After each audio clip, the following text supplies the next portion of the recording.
이 시간 주시는 하나님 말씀은 이사야 29장 13절 말씀입니다. 봉독하겠습니다. 주께서 이르시되 이 백성이 입으로는 나를 가까이하며 입술로는 나를 공경하나 그들의 마음은 내게서 멀리 떠났나니 그들이 나를 경외함은 사람의 계명으로 가르침을 받았을 뿐이라. 아멘. 할렐루야. 우리 사랑하는 성도 여러분, 우리 주님의 은혜와 평강이 가득한 오늘의 예배 가운데, 특별히 그리고 여러분의 가정과 일상 가운데에 항상 주님의 은혜가 충만하시기를 주님의 이름으로 축복합니다. 특별히 오늘 주님의 부르심 앞에 너무나도 피하고 싶고 힘든 자리이지만 성실과 근면 또 헌신과 순종으로 또 교회를 위해 힘써 주시는 우리 재무위원회 위에 더 크고 놀라운 하나님의 분명한 은혜가 함께 하시기를 주님의 이름으로 축복합니다. 아멘. 네. 네. 사실 오늘 설교 제목과 본문이 어쩌면 불편한 분이 계실 수도 있을 것 같아요. 왜냐하면 굉장히 공격적이고 내 마음을 찌르는 것 같고 쿡쿡 쑤시는 것 같은 본문과 제목이기 때문입니다. 그런데 사실 이거는 다른 게 아니라 말씀을 보는 중에 제가 제일 먼저 찔렸어요. 제가 제일 먼저 찔렸고 아팠고, 이것이 우리가 함께 나누어야 될, 함께 하나님의 말씀 앞에 서야 될 우리의 모습이 아닌가 생각이 들었습니다. 얼마 전에요, 제가 인터넷을 보다가 유튜브에서 짧은 릴스 쇼츠 영상을 봤습니다. 근데 그 영상에 한 남자가 나와요. 근데 남자가 나와서 이렇게 얘기합니다. 경연하는 시간에 나와서 얘기하는데 이렇게 얘기하는 거예요. 저는 조림 인간입니다. 요리에 대한 조림을 얘기하는 거예요. 그래서 그 사람이 계속 얘기하는데, 저는 조림을 잘 못하지만 조림을 잘 하는 척 했습니다. 사실 공부도 많이 하고 노력도 많이 했지만 척하기 위해 살아왔던 인생이 있는 것 같습니다 라고 얘기하더라고요. 근데 그 사람의 인생을요, 그 서사를 잘 살펴보면 그 사람은 처음부터 본격적인 요리 공부를 한 사람은 아니었습니다. 미스터 초밥왕이라고 만화로 만들어진 만화로 그 요리 만화책이 있어요. 근데 그 책을 보다가 나도 이렇게 맛있는 요리를 만들고 싶다 해서 만화책을 보고 시작한 요리였대요. 근데 정말 열심히 노력하고 연습하고 고민한 끝에 실력자가 되었어요. 그래서 13년 전에는 마스터 셰프 코리아라는 대회에서 우승을 하기도 했고요. 13년 만에 최근에 방영된 흑백 요리사에서 다시 한번 우승을 하기도 했습니다. 근데 그 마지막 결승 무대에서 나를 위해 만든 요리를 설명하면서 그가 그렇게 했던 말입니다. 나는 조림을 잘하지 못하지만 사람들은 나를 조림으로 기억해주고 조림을 기대하고 있는데, 최소한 나를 위한 요리, 그 작은 시간에만큼은 그렇게 내가 조림을 잘하는 척 가면을 쓰고 싶지 않았다라는 이야기였습니다. 근데 그가 한 이 고백이 많은 사람들의 마음을 울렸고 또 심사위원들에게 공감을 얻어서 끝내 우승까지 하게 되는 이야기를 보게 되었습니다. 그리고 그 짧게 재생산된 영상이 흘러 저한테까지도 다가오게 된 거죠. 왜 그 사람의 어쩌면 솔직하고 정말 잘해 보이지 않는 그 요리가 사람들의 마음에 와닿았을까? 저는 거기서 단순한 겸손 이상의 모습을 보았는데요. 그것은 무엇이냐면, 사람들이 내게 기대하는 모습이 있고 그 기대를 감당하려는 나의 모습이 보였기 때문입니다. 사람들이 모두가 나에 대해서 기대하는 것들이 있어요. 내 직분에 대해서, 내 직책에 대해서, 내 직위에 대해서 이 정도는 해야지 라고 하는 것들이 있습니다. 근데 그 기대에 부응하려다 보면요, 어느 순간 진짜 내가 할 수 있는 범위를 넘어서서 또 솔직한 나의 모습은 벗어나서 그 기대에 부응하기 위해 달려가고 있는 나를 보게 되는 거죠. 근데 이 이야기의 주인공이 최갈록 셰프는요, 잘하는 척, 괜찮은 척 하는 자기의 모습을 용기 있게 마주하고 대중 앞에서, 심사위원 앞에서 솔직하게 고백한 거예요. 나 그동안 잘하지 못하는데 잘한 척 했습니다 라고 했던 것이죠. 누구나 알고는 있지만 쉽게 선택하지 못하는 이 지점이 저는 많은 사람들에게 공감을 얻었다고 생각합니다. 저 또한 그렇기 때문이죠. 근데 성도 여러분, 우리 신앙생활에서도 이런 일이 많이 일어납니다. 거룩한 척, 신실한 척, 그리고 믿음이 없지 않은 척, 또는 믿음이 있는 척.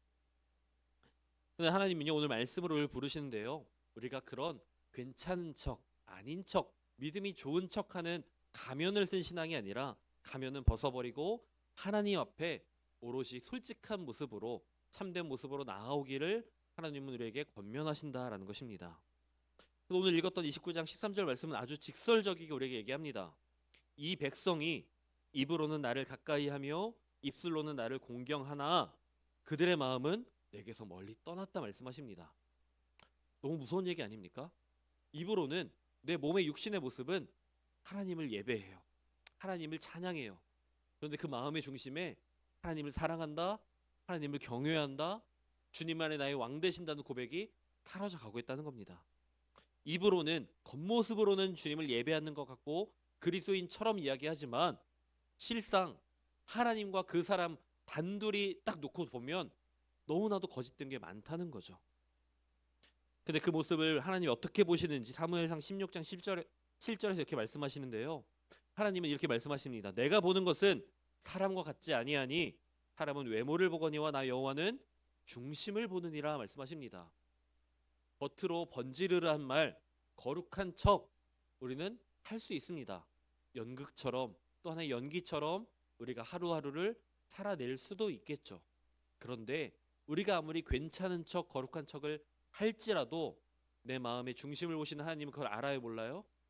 아신다는 거예요. 아무리 내가 옆에 있는 권사님은 속일 수 있어요.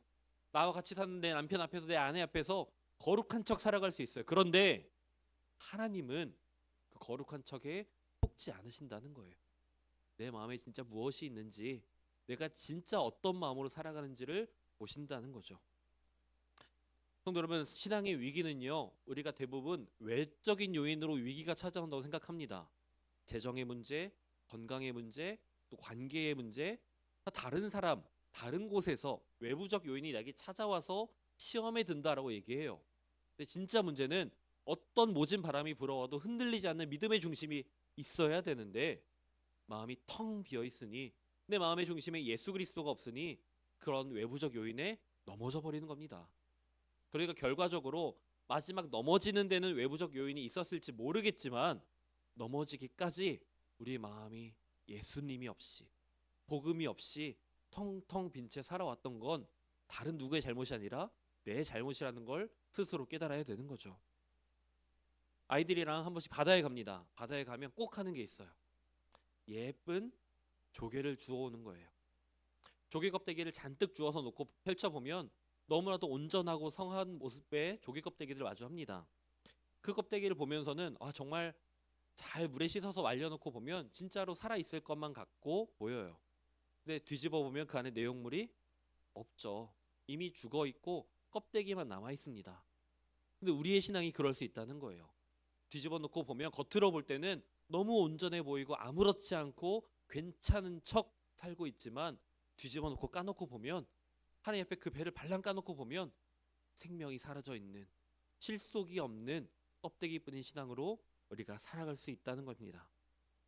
예배를 드리는데 마음이 떠나 있어요. 기도를 드리는데 기도하는 그런 목소리와 내 입술의 고백은 있는데 진정 하나님을 신뢰하고 의지하는 마음은 떠나 있습니다. 봉사를 하는데 기쁨이 아니라 내 순서지, 내 차례지, 언제 끝나 하는 체면과 의무만 우리한테 남아있을 때도 있습니다. 그리고요, 정말 중요한 건 말씀을 듣는데, 생명의 말씀을 들었는데 그 말씀이 우기독경, 한 귀로 듣고 한 귀로 흘려서 내 마음에 실제가 되지 못한다는 겁니다. 그럴 때 우린 자주 이런 선택을 합니다. 스스로에게 위안을 삼는 거예요. 이 정도면 되지 않을까? 다들 이 정도는 하지 않을까? 내 옆 사람의 신앙과 내 신앙을 빗대어 보면서 다들 이러겠지라는 자기 합리화와 만족으로 자기를 감싸기 시작하는 거예요. 왜요? 아주 신앙을 놓기에는 하나님 보기에도, 내 옆에 있는 성도님들 보기에도 부끄러우니까. 그동안 열심히 신앙생활하며 내게 주어진 또 다른 이름들, 열심 있는, 거룩한, 신앙 있는, 신실한 이런 수식어들이 내게서 떠나가는 것이 무섭고 두렵기 때문에, 그리고 정말 내가 이 교회 공동체에서 신앙의 길을 포기하면 정말 아무것도 남지 않을 것이란 걸 사실 실상 속으로 알고 있기 때문에 겉모습만이라도 거룩한 신실한 모습으로 살아가려고 노력을 한다는 거죠. 근데 성경은 말합니다. 하나님이 그런 겉모습, 이미지로 우리를 판단하지 않으시고 그 마음의 중심을 보신다고 얘기하는 거예요. 하나님은요, 겉모습을 아름답게 좋은 향기로 잘 치장하는 사람이 아니라 그런 화장이나 옷발이 아니라 그 존재 자체로 하나님이 기뻐하시는 아름다워하시는 모습으로 살아가길 원하신다는 거예요. 속눈썹을 어떻게 하고 머리를 어떻게 하고 이런 걸 가꾸는 문제가 아니라 내 마음의 중심을 내가 가꾸어야 된다는 거죠. 나의 연약함, 부족함, 부끄럽고 죄스러운 마음 때문에 솔직하게 하나님 앞에 설 때가 너무 힘들고 어려울 때가 있습니다.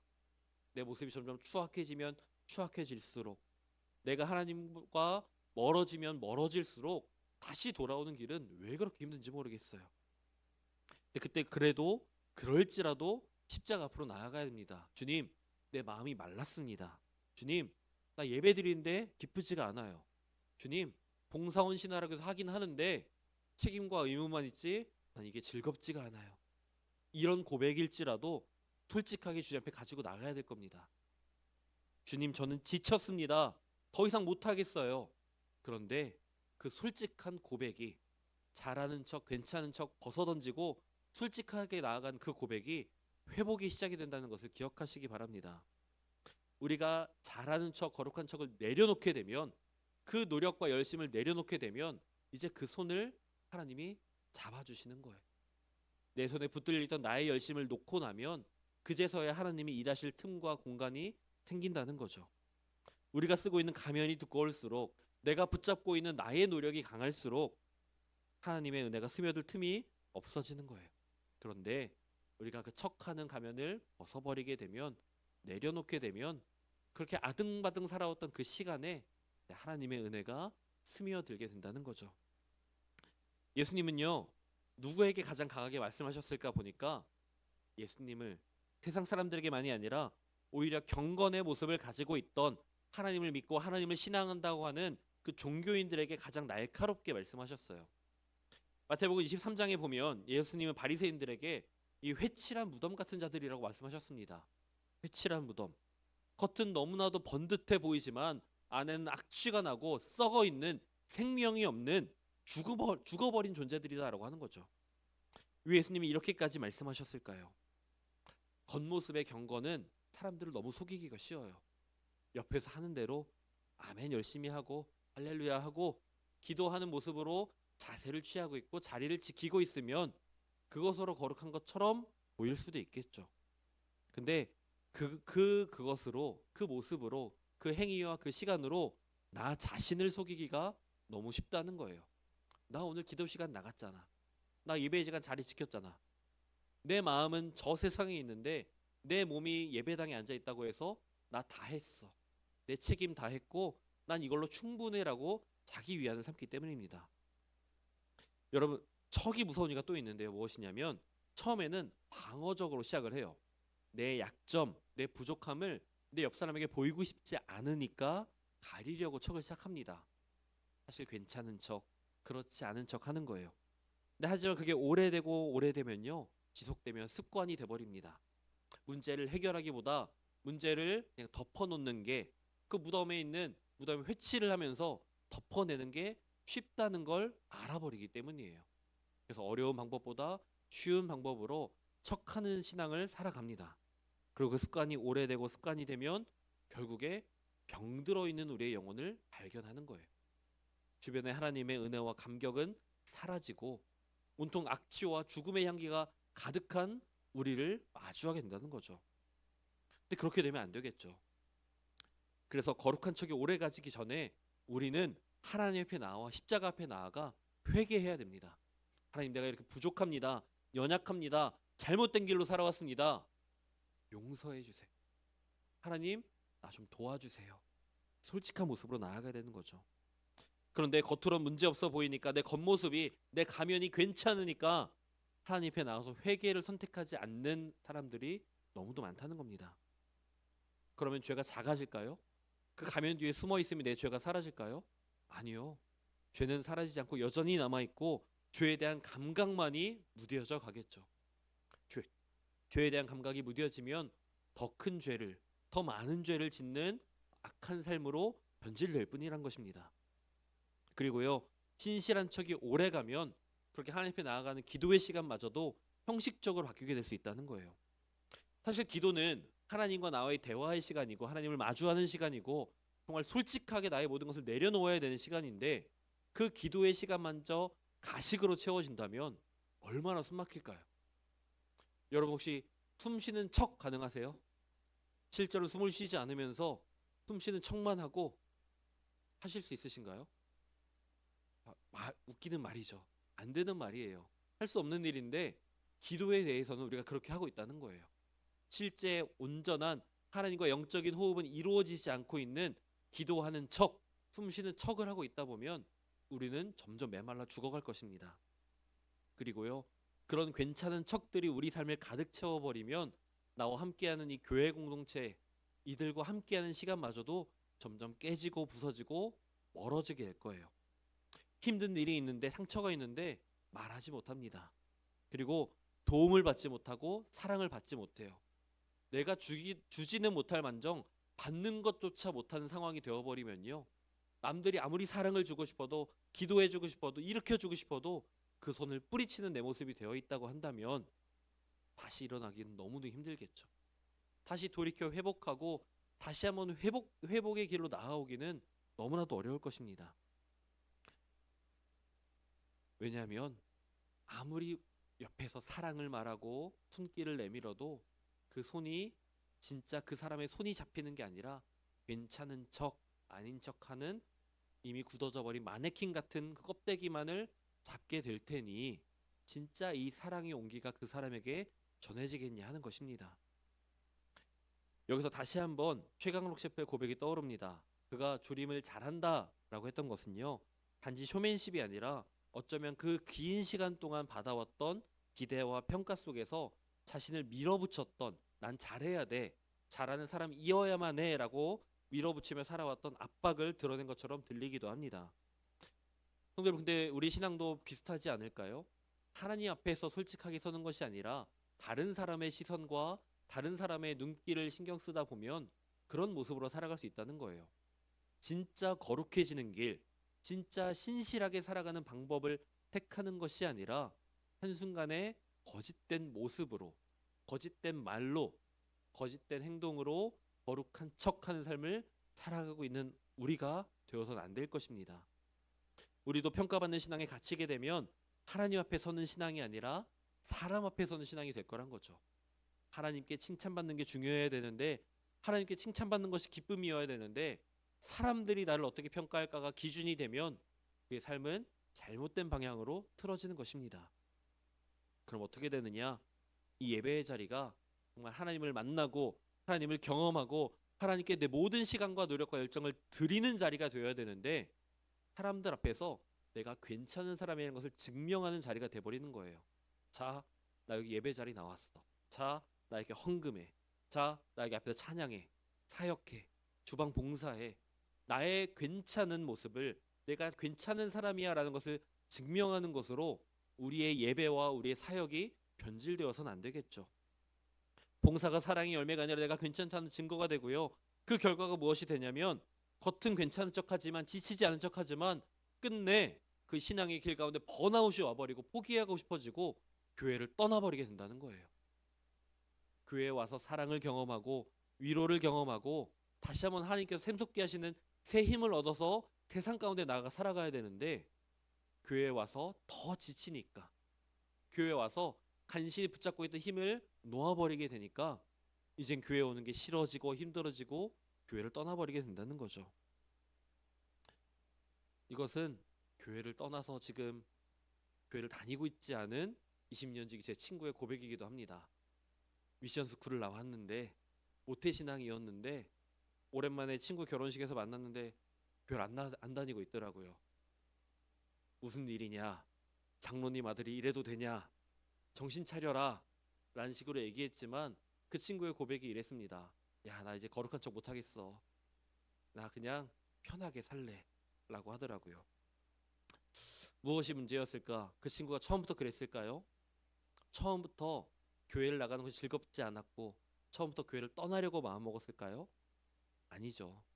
그 친구의 고백으로만 하자면 교회에 와서 거룩한 척하는 것에 지쳤기 때문에 나 더 이상 거기에 에너지 쏘고 싶지 않아. 나 거룩하지도 않고 거룩하지 않은 채 살아갈래라고 선택해 버린 것이었습니다. 여러분, 우리가 거룩한 척을 이제 그만 멈추자라고 제가 말씀을 드렸는데 그렇다고 해서 교회를 떠나시란 말은 아닙니다. 그것이 아니라 진짜 거룩한 척하는 건 멈추고 이제 진실된 나의 모습을 하나님께 가지고 나아가야 되지 않겠냐 하는 것이에요. 여러분, 하나님 앞에 이렇게 점검해 보면 어떨까요? 하나님, 요즘 내가 가장 많이 하는 척은 무엇입니까? 하나님, 요즘 내가 누구에게 괜찮아 보이기 위해 살아가는 것 같으세요? 하나님, 나는 지금 내가 하나님 앞에 또 사람들 앞에 무엇이 들킬까 두려운 걸까요? 이 제목들, 이 질문들을 가지고 하나님 앞에 십자가 앞에 서셨으면 좋겠습니다. 우리의 신앙은 우리의 체면을 지키는 기술이 아니라 구원받은 사람이 주님께로 나아가는 길이기 때문입니다. 옆 사람 신경 쓰지 마세요. 우리의 신앙은 하나님과의 관계에서 먼저 온전하게 세워져야 하는 것입니다. 그렇게 해서 우리가 이제 거룩한 척을 벗어던지고 참된 신앙의 모습으로 참된 신앙의 길로 나아가고자 할 때에 하나님 우리에게 척하지 마, 그런 척하지 마라고 말씀하시는 게 아니라요, 금지가 아니라 새 길을 열어주시는 분이라는 것을 기억하시기 바랍니다. 우리가 잘 아는 요한복음 15장 포도나무 비유에서 예수님이 이렇게 말씀하세요. 내 안에 거하라, 나도 너희 안에 거하리라. 나를 떠나서는 너희가 아무것도 할 수 없으리라 말씀하십니다. 우리가 거룩한 척에 지쳐 있다라고 말씀드렸잖아요. 그런 사람들이 있다고. 근데 그렇게 거룩한 척에 지쳐서 신앙의 길을 포기하려고 할 때 주님 말씀하시는 거예요. 무슨 소리야? 내가 있잖아. 내가 너희 안에 있잖아. 내가 너와 함께 하잖아. 네가 나와 함께 한다면 거룩한 척이 아니라 거룩하게 살아갈 수 있어라고 우리에게 말씀하시는 겁니다. 거룩은 우리의 연기력으로 완성되지 않습니다. 거룩은 우리의 의지로 완성되는 것도 아니에요. 거룩은 하나님과의 연결에서, 하나님과의 동행에서 하나님을 내 가슴에 품고 내 마음에 품고 내 인생에 모시고 살아갈 때 거룩이 완성되는 줄 믿으시기 바랍니다.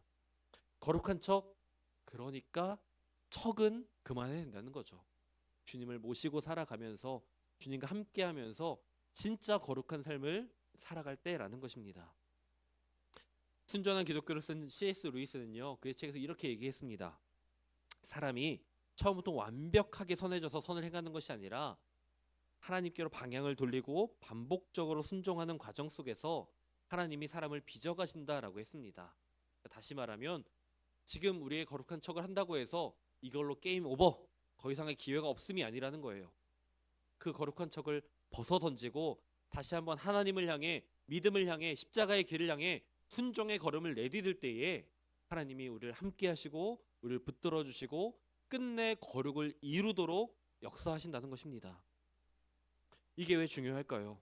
우린 종종 두 극단으로 갑니다. 한쪽은 척하면서 사람들에게 보이기 위한 가면을 쓰고요, 다른 한쪽은 포기해버리기 때문이에요. 나 원래 그래, 이렇게 살지 뭐. 제 친구가 보여줬던 것처럼 처음엔 척하는 신앙에서 완전히 포기해버린 신앙을 우리가 선택해서는 안 되겠죠. 척하고 있었다 할지라도 돌이켜서 하나님이 원하시는 대로, 하나님이 이끄시는 대로 따라간다면 우리는 거룩한 척이 아니라 거룩한 모습으로 살아갈 수 있기 때문입니다. 그래서 복음은 우리에게 세 번째 길을 제시합니다. 척하는 것이 아니라, 포기하는 것이 아니라 주님과 함께하는 길, 주님과 동행하는 길, 주님이 인도하시는 길을 우리에게 제시해주고 보여주고 있는 거죠. 우린 연약합니다. 그래서 주님을 붙들겠습니다. 주님이 저를 바꾸어 주세요. 온전히 주님께 맡겨드리고 내어드리고 의지하는 우리의 믿음의 고백 위에 주님 분명히 역사하실 줄로 믿습니다. 여러분, 척과 성장은 분명히 다릅니다. 척은 사람의 시선을 목표로 해요. 단편적인 지금 내가 어떻게 보일지에만 관심을 가지고 그런 여러 가지 방법을 취합니다. 근데 성장은요, 하나님과의 온전한 관계를 목표로 하는 거예요. 하나님과 동행하는 길, 예수 그리스도를 닮아가는 길, 그것이 목표가 되고 과정이 되니까 그냥 한 번의 단편적인 가면을 쓴 모습으로 끝나는 것이 아니라 그 내면이, 그 존재 자체가 거룩해짐으로써 우리가 완전히 새로운 삶을 살아가게 된다는 거죠. 여러분, 교회는 완벽한 사람들의 모임이 아니라는 말 들어보셨습니까? 우리가 때론 옆에 있는 내 앉아 있는 집사님, 권사님, 장로님들에게 완벽한 사람의 모습을 기대하기 때문에 상처받을 때가 너무 많습니다. 아니 이 사람 왜 이래? 왜 말을 이렇게 해? 행동은 왜 이래? 예배하는 태도가 왜 이래? 여러 가지 나의 기준들로 이 사람을 평가하기 때문에 부족하고 불편함을 느끼게 됩니다. 그런데 이 사람이 완전하지 않다는 것을 전제로 다시 한번 잘 바라보면요. 나도 완전하지 않고 이 사람도 완전하지 않아요. 근데 공통점은 무엇일까요? 그럼에도 하나님이 우리를 부르시고 세우셨습니다. 그렇게 부족하고 완성되지 않은 나의 예배를 하나님 원하시고 기다리세요. 그리고 그런 불완전한 내가 하나님과 함께하면서 예수님을 닮아가면서 점점 거룩해지고 완전해지는 길을 주님 원하시고 기다리시고 인도하신다라는 거예요. 신실한 척을 유지하는 공동체가 되면 교회는 숨이 막힐 거예요. 그런데 서로가 진실해질 때, 서로가 진정 거룩해질 때 교회는 숨쉬고 살아나고 회복되고 부흥하게 될 줄로 믿습니다. 상처가 아물고 새살이 돋아나듯 또 부러진 뼈가 붙고 더 단단해지듯 나를 새롭게 하시는 주님과 함께 나의 약한 모습, 부족한 모습을 내어놓고 그 위에 덮어내시는 주님의 은혜로 말미암아 더욱 단단한 믿음으로 거룩한 신앙으로 나아가는 저와 여러분이 되었으면 좋겠습니다. 사랑하는 성도 여러분, 오늘 하나님은 우리 모두에게 묻고 계십니다. 너는 지금 누구의 시선을 신경 쓰고 있느냐? 너는 사람의 평가 앞에 서 있냐? 아니면 예수 그리스도의 십자가 또 하나님의 얼굴 앞에 서 있느냐 말이죠. 저는 부끄럽지만 항상 하나님 앞에만 서 있던 것은 아니었던 것 같습니다. 그때마다 하나님께서 저를 치셔서 기도의 자리로 부르셔서 기도해, 회개해, 돌아와 라고 계속해서 말씀하셨던 것 같아요.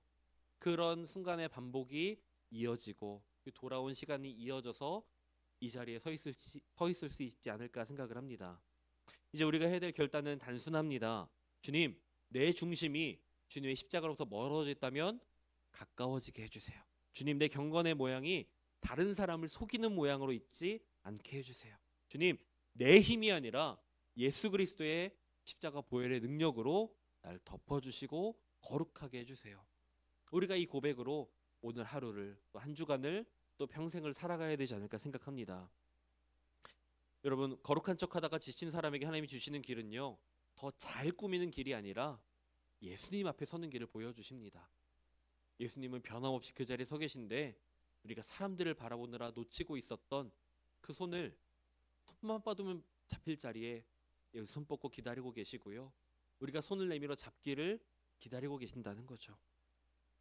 바로 지금 우리가 지금 척의 가면을 벗고 주님께 가까이 나아가서 척이 아니라 참 신앙으로 주님께 기쁨이 되고 또 우리 교회 공동체와 세상 가운데에는 정말 복음의 증인이 되어 살아가는 주의 기쁨, 열매 맺는 삶을 살아가는 저와 여러분 되시기를 주님의 이름으로 축복합니다. 아멘. 기도하겠습니다.